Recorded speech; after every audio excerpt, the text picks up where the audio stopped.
This is the EVP Podcast. Welcome, everybody, to the EVP Podcast. I'm one of your hosts today. I'm Dale. And to my left, we have Beaker. To my right, we have DVO. And together, we are EVP Podcast. All right. Back at it. Hope you guys enjoyed the first episode of our new podcast. The beta episode. Yes. We have better equipment now. Thanks Beaker. So we're excited to... Thanks, Big Beaker. All right. Beaker is beardless. I am beardless. The beardless one. Yes. I we'll see how much I can actually talk. I had mouth surgery. I had a bone graft. I was missing part of my upper jaw, so Sounds painful. I had to shave off the beard for safety reasons, and I've got stitches that go across the entire top of my upper jaw. How long have you had... When did you start growing your beard out? You sound funny. 5 years ago, 6 years ago, somewhere in there. And so now... So you've had a beard for 5 or 6 years. A full beard, yeah. I've always had a goatee for like the longest time. I think the last time I was clean shaven completely was probably 10 years ago. Wow. Dang. Does it feel weird? Yeah, I hate it. Yeah, it feels very weird. I look in the mirror and I don't even know who I'm looking at. It's so weird. I think it's funny. Everyone at work was like, "I've never seen you without a beard before," and I'm like, "Yeah, I know. No one has. Like no one here has." Apparently, I have in high school. I just didn't know. I had a goatee then too. Well, not a Really? goatee. I had the chin hair. Well, I saw your... couldn't grow the your mustache. I saw your yearbook picture. You look pretty bald in that. I think I was clean shaven for the yearbook picture. Yep. Looked... Your mom made you... She's like, you better shave before you take that yearbook picture. Probably. Get those pubes off your face. No one wants to see that. Or do they? I would have. So does it feel like super weird now? Yeah, it does. I'm gonna adjust my mic. Yeah, you need to talk into the front of it. You're talking to Go the keep top. going. I'm gonna move the mic down because then it's blocking me. Alrighty. So keep going. So tell me more about your mouth and what it does. It talks to ghosts. Safe answer. It talks to ghosts, and So where are we going today on our episode? Well, I like that we. So on the first episode, we talked about Beaker mentioned he first thought about going on some ghost tour in San Diego, Old Town, and then actually me and Dale did do that ghost tour. So I thought it might be fun to kind of talk about the Whaley House, and I guess it's ranked one of the top scariest. well, they houses. claim it's the most haunted house in America. Yeah, and House I might believe, but there were some websites I was looking at that said it was the most haunted place in America, which I'm going to wholeheartedly disagree with that. Definitely Yeah. disagree with. But house, I can see that being a very strong possibility. Even on houses, I don't know about the most haunted house. I think it's definitely haunted, but maybe public. open to the public. Yeah, maybe in that realm, because I'm sure there's a ton of really spooky ass houses, but not everyone can go into them and investigate. Well, there's houses like that here in Salt Lake, like McCune Mansion is haunted. I didn't get to do like a real like overnight investigation there, but someone I know had gotten married there. Okay. And so before the wedding and a little bit after the wedding too, we kind of walked around looking for ghosts. Not gonna lie. I would fully take advantage of that. There was some ghosts in there. It was actually kind of cool because we saw behind a locked door that we knew nobody was in. We saw shadows walking back and forth. Oh. In front of the door on the other side of the door that we couldn't actually get into. Okay. All right. And then there's other houses. Yeah. Well, I mean, yeah, we've been to some houses that Like have the Lizzie a lot Borden, no, the Villisca axe murder house. Yeah. I'm sure that's extremely haunted. Yeah, So- I think that one has a ton of ghosts in that one. I mean, that was a family of 8 that was slaughtered there, or not a family of 8, but there was like 8 Yeah. people that were slaughtered there. So, And then more people have died there, and I'm sure their spirits probably attract other spirits. well, there's a lot of just like anger and anguish there. I think the Whaley House is going to be different though. It's probably extremely haunted, but in a good way, if that makes sense. I don't feel like Yeah, Like that's- I feel like there's not like a lot of energy. negative. Yeah. Right. I think there's Yeah. a lot of different energies that kind of just come in and out. I think there's a lot of portals there. The weird thing about Old Town San Diego is that it's like a bustling little town where you can go. There's bars and restaurants all over the place, and then you have a couple of these old houses that are haunted, like right there on the street. And in fact, from the Whaley House, maybe a block or two is a cemetery. Yeah, well, yeah, there's the bodies all over the place. Actually, there's bodies riddled all down the street. So I don't know if you do this, Beaker, but they put these like little they're not markers. Actual coins, but some type of metal markers all across that they've kind of riveted down into the street because they mark bodies. Oh, really? There's like a bunch of unmarked graves all over the place. All over. So they built the road over it. They built the sidewalks town, over it. Yeah, the sidewalk. And so you'll see like these little coins, these little metal markers that they've kind of riveted into the ground. And that's because they use some 3D sonar to detect. LiDAR. There's was that LiDAR? And they detected there's remains right underneath that. Wow. Yeah, so there's bodies all up and down on the road, on the sidewalk, and you'll see these markers, and those all indicate bodies. Okay, so it is very possible that this is the most haunted house in America. It is possible, and like I said, is what's weird about it is that there's a bustling town There's all people around there. all going on. Well, if you think about it, I mean, how many places do you think are built on top of things like this that we're just constantly? Probably the house we're in right now, We're probably sitting on bodies as we speak. and probably you are too, the listener. Yeah, and you are too. Well, that's creepy. So it's very interesting. And Old Town actually is really fun. It's a really fun town to just kind of hang out in. And get tequila wasted. Yeah, there's some good restaurants. A lot of margaritas going on. Yes, Tons of margaritas. it's delicious. Spirits in that sense. Yeah, You got spirits and spirits. Multiple Let's open a spirits. bar and call it Spirits and Spirits. Yeah. Get a haunted bar. That'd be awesome. Actually, Yeah, I That's mean a we could great make idea. it on it. Don't steal our ideas. Let's just bring in Copyright Ouija boards patented. and be like, "Hey, you guys, open some portals. Come on, So me Well, and Dell. that's just a good idea. let's make this place real haunted."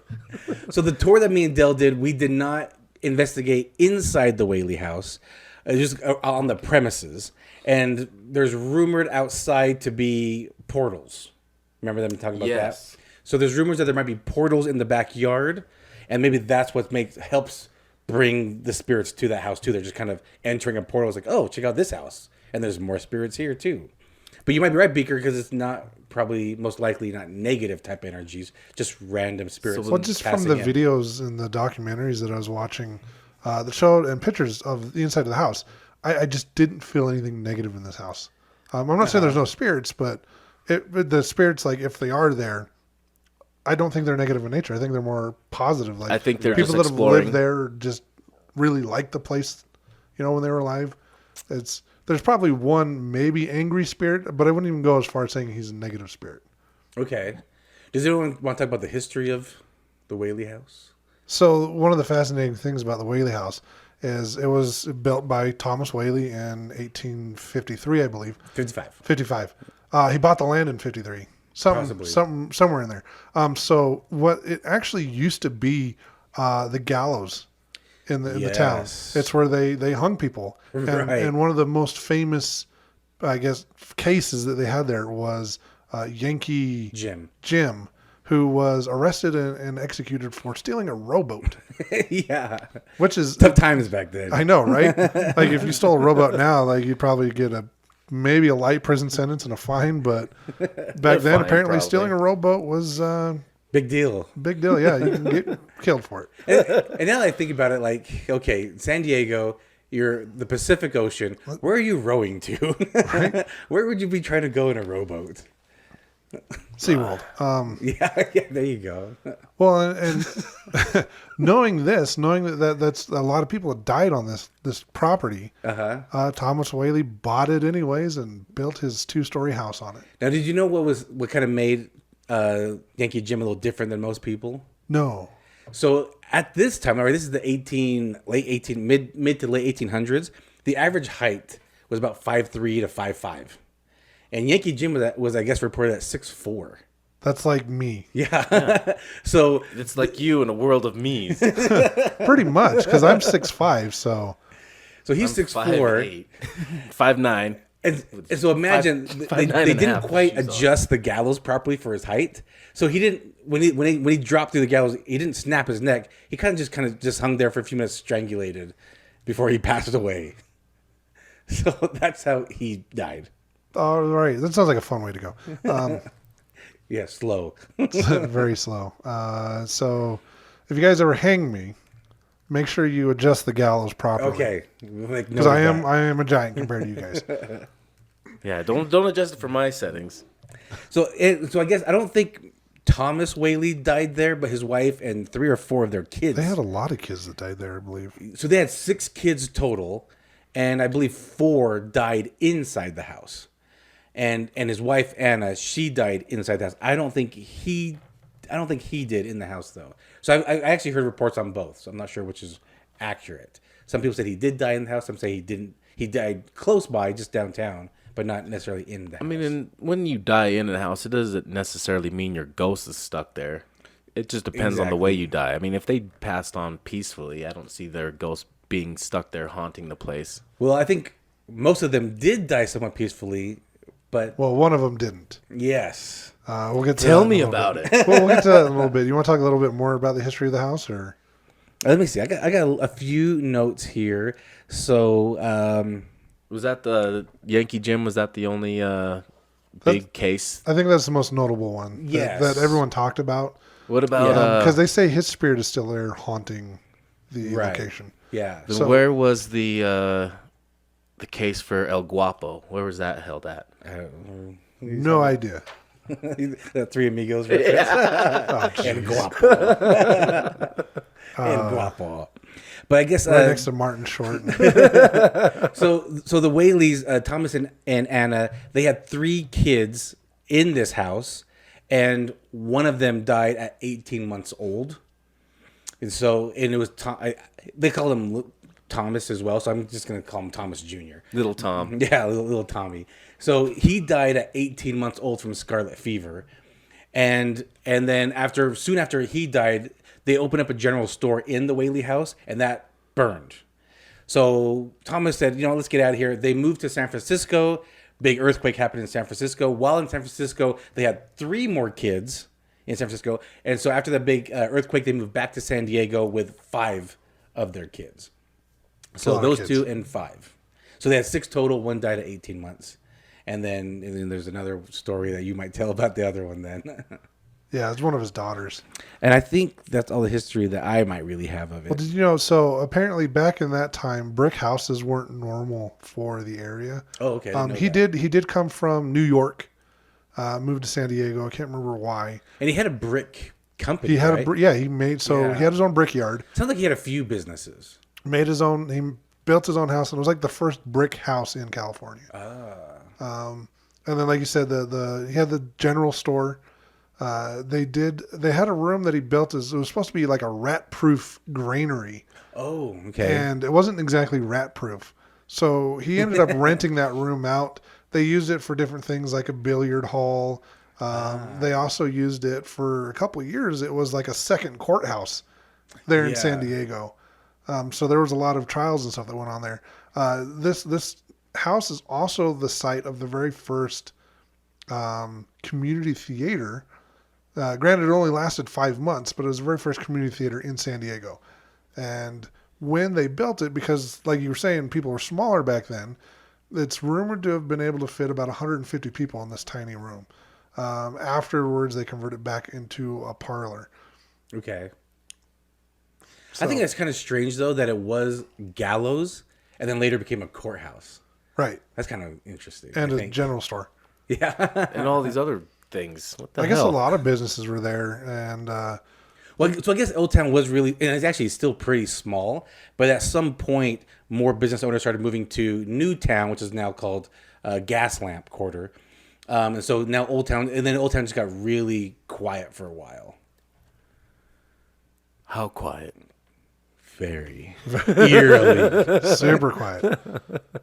But I guess in 1871, when he was away on a business trip, it was rumored that a group of armed men came and held Anna Whaley at gunpoint, and they seized the courthouse records from the home.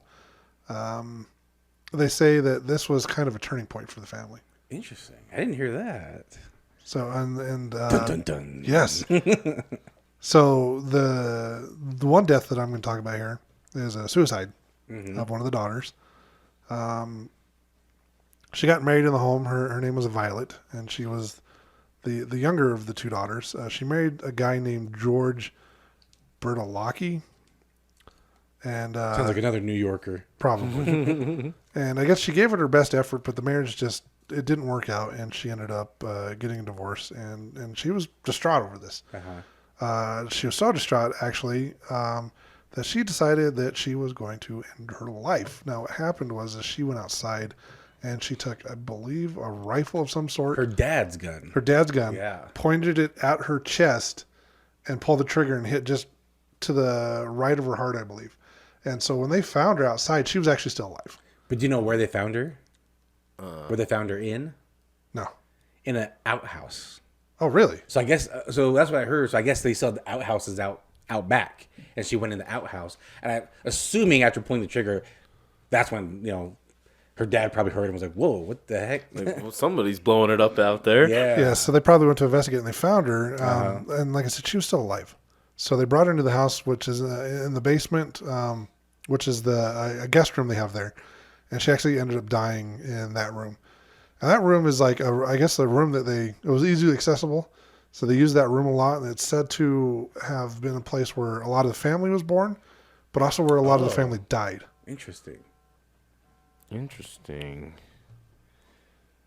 So they were like taking care of them as they were on their deathbed in that room? I believe so, yeah.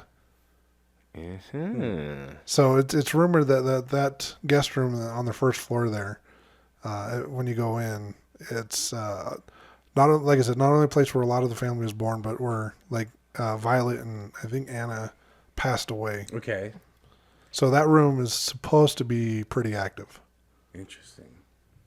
I think everyone else mostly died from natural causes, but Violet's was not so natural. Yeah, in her own hands, on her own terms.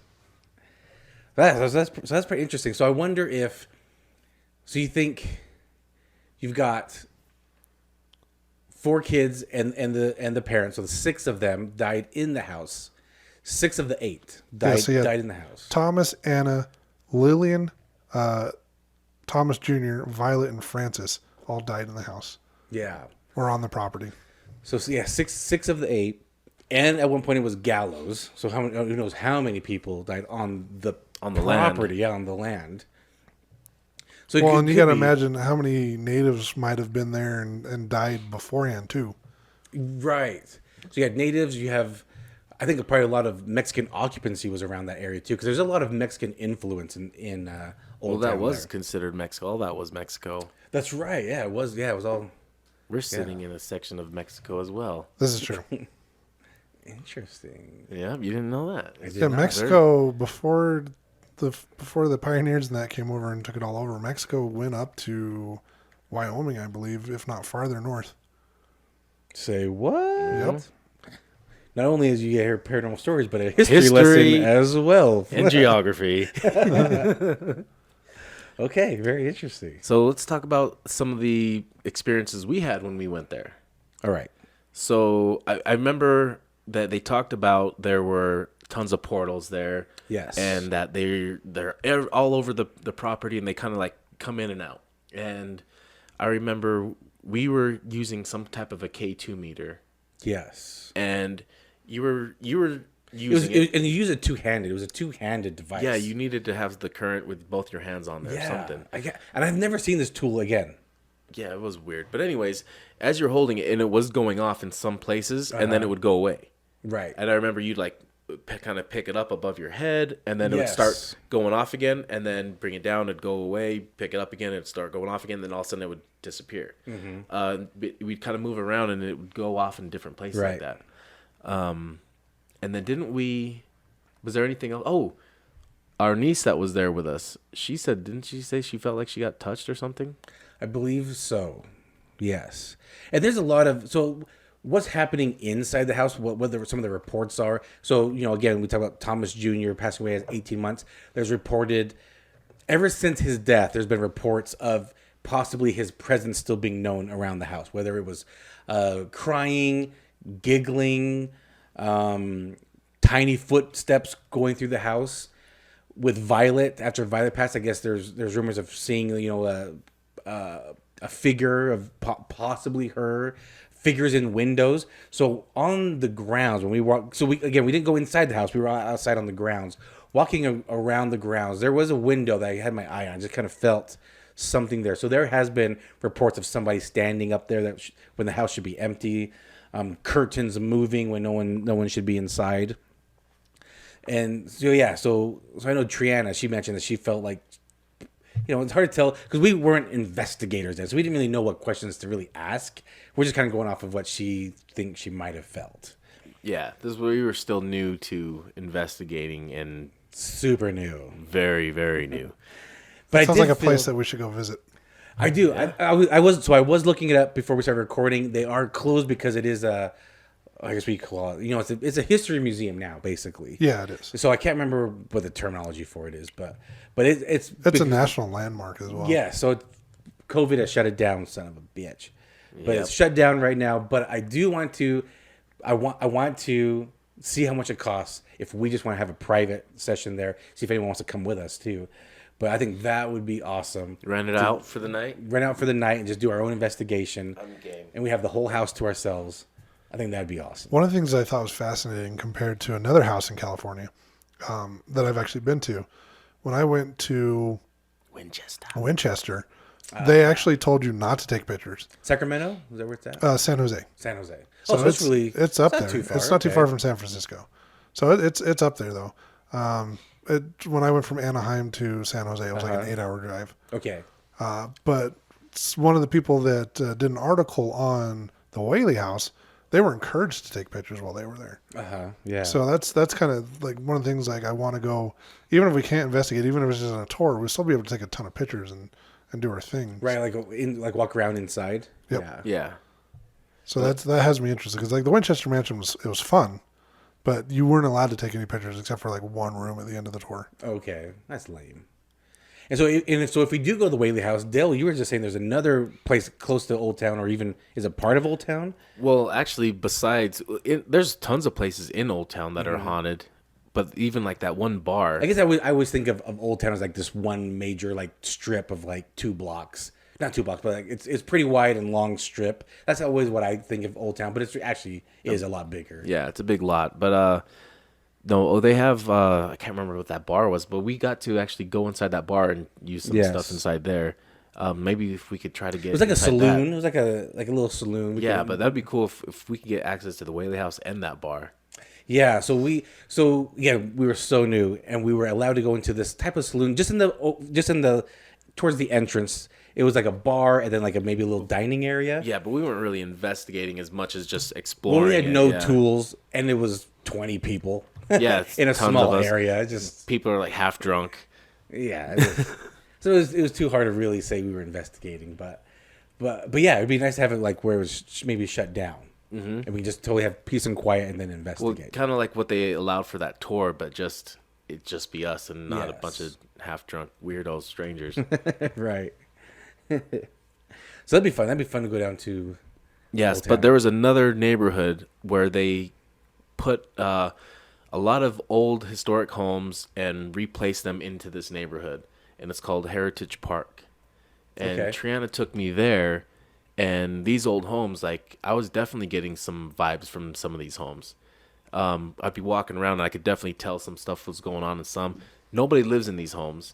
They're just there as historic landmarks now, but I guess during the day they do have them open that you can walk and tour through them. But it was late at night. Everything was closed, and I was just kind of walking around. I can't remember if anything happened where I don't remember much of that night, but it was pretty cool. I was just kind of going in between the homes, going up and down the sides of the homes, and like kind of looking in windows and stuff. But there was they were all like Victorian style. That was a big thing back then, was the Victorian style homes. So they're all like really peaked, 2 stories. Yeah. They all look really cool, and you can definitely get some vibes from there.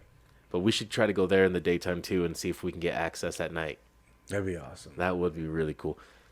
You're like, hey, It's us, the EVP podcast.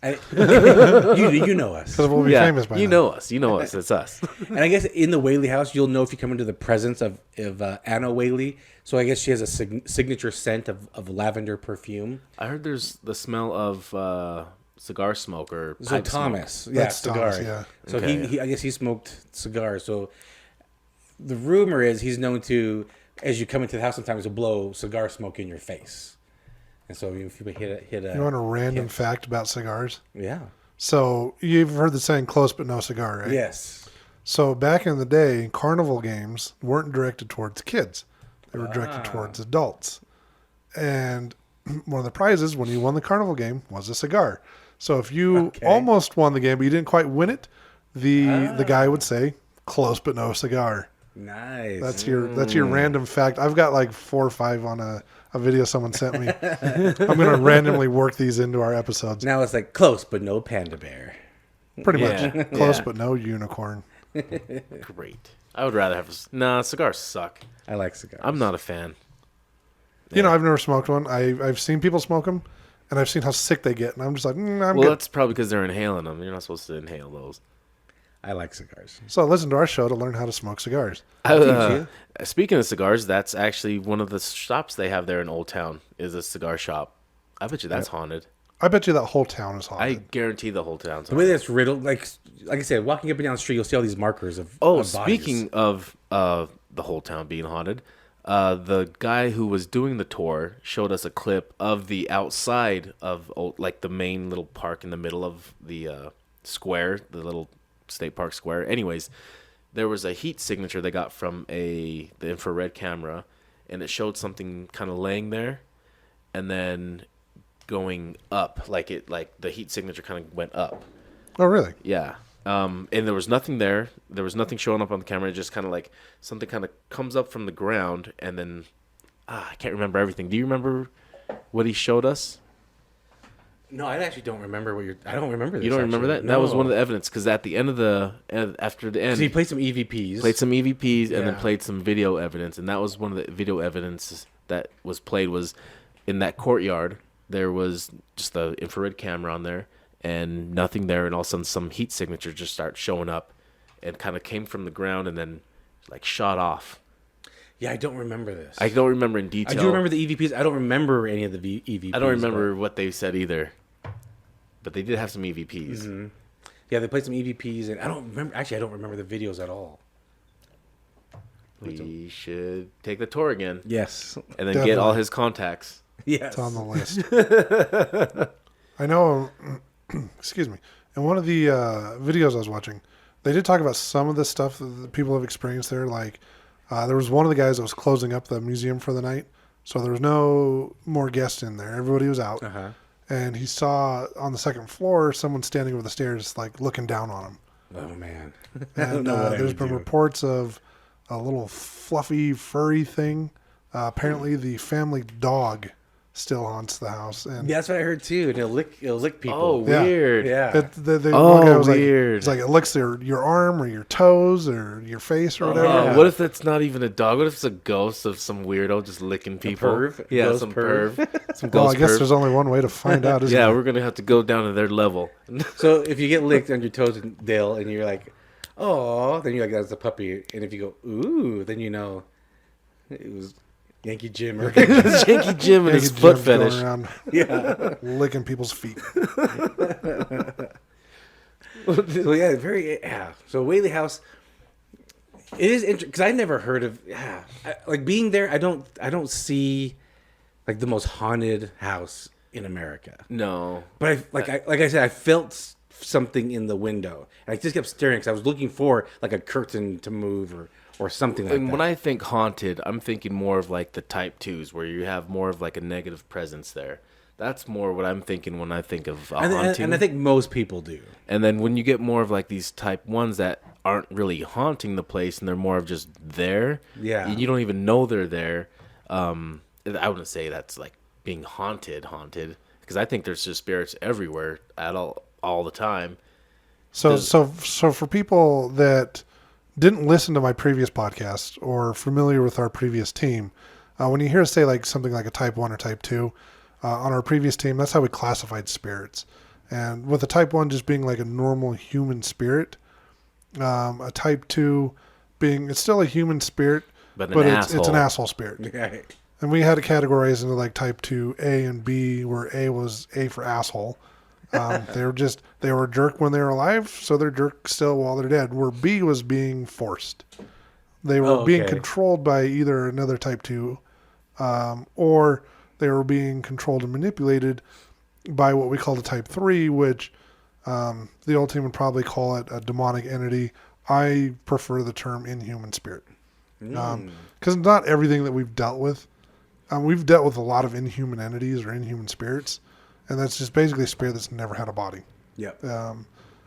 But they're usually negative in nature. There are some positive type 3s, but it's very rare that you come across those. What if we renamed them to like A, AA, AAA? A being they aight. Gosh. AA, they're an asshole. I don't know what AAA would be though. Oh, AAA is you better call somebody. Yeah, you better call somebody. Oh man. I don't know. Just an idea. I'm just throwing things out, see what sticks. So that's it. Just kind of clarifying so people aren't confused when you mention type 1 and type 2. And we could probably change that up a little bit. But that's what we're referring to when he mentioned type 1 and 2.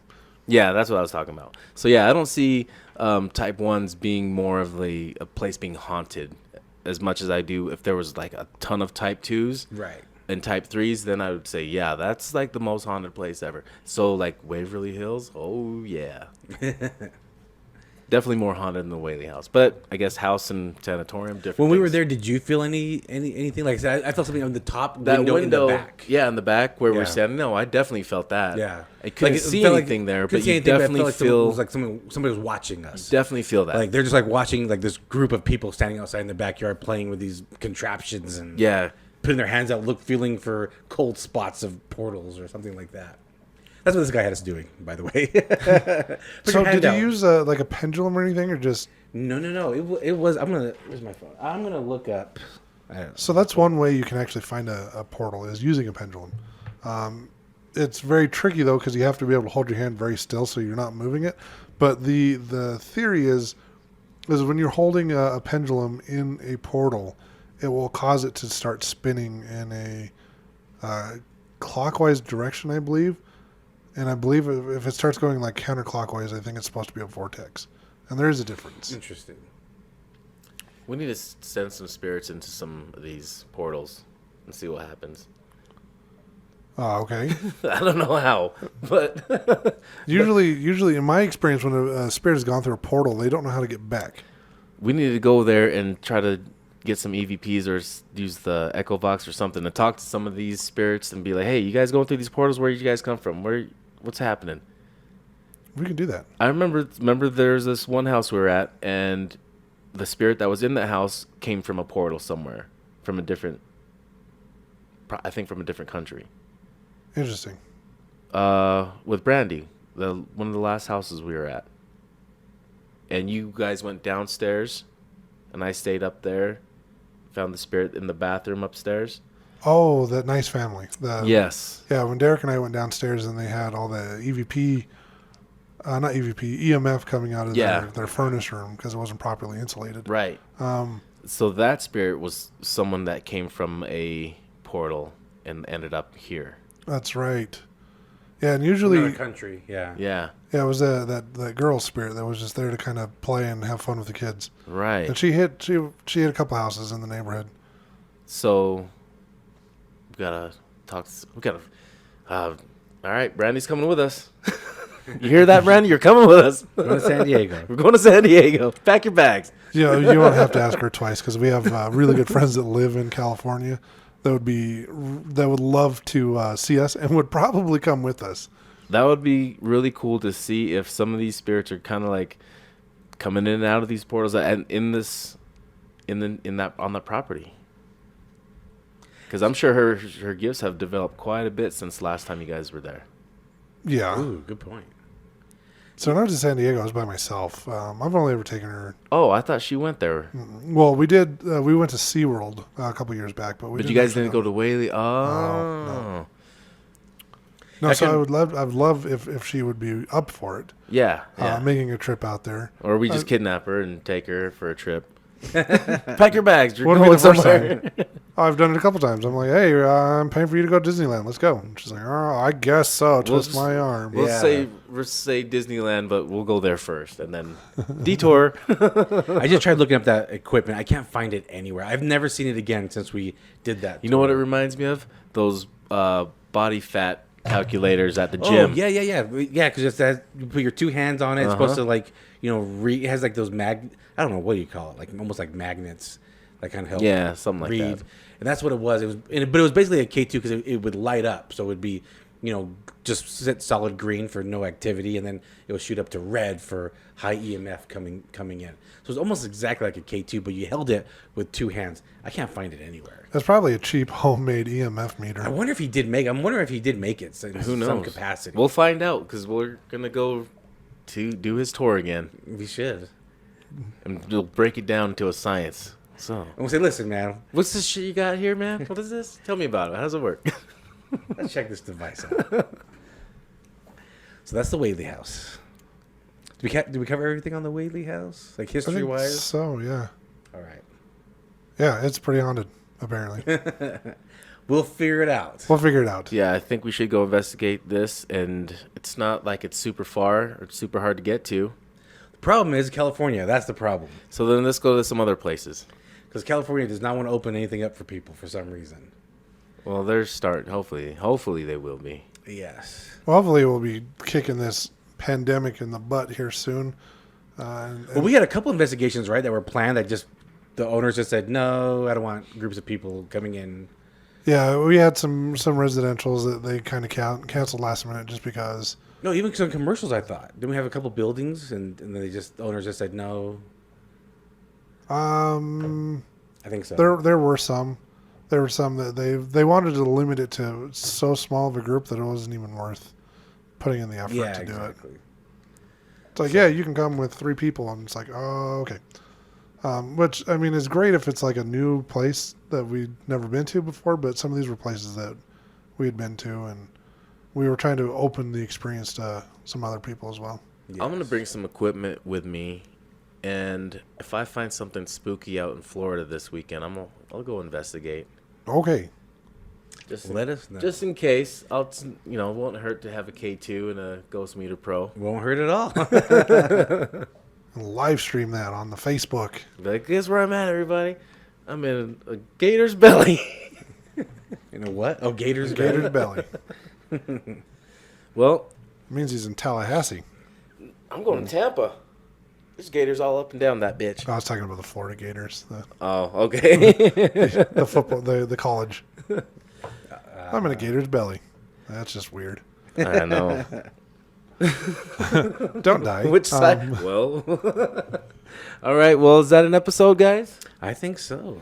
All right. Well, let's figure out. Let's brainstorm the next one. All right, everybody. Well, thanks for listening, watching, whatever you did. Thanks for letting us be part of your day or night or whatever. All right. Thanks, guys.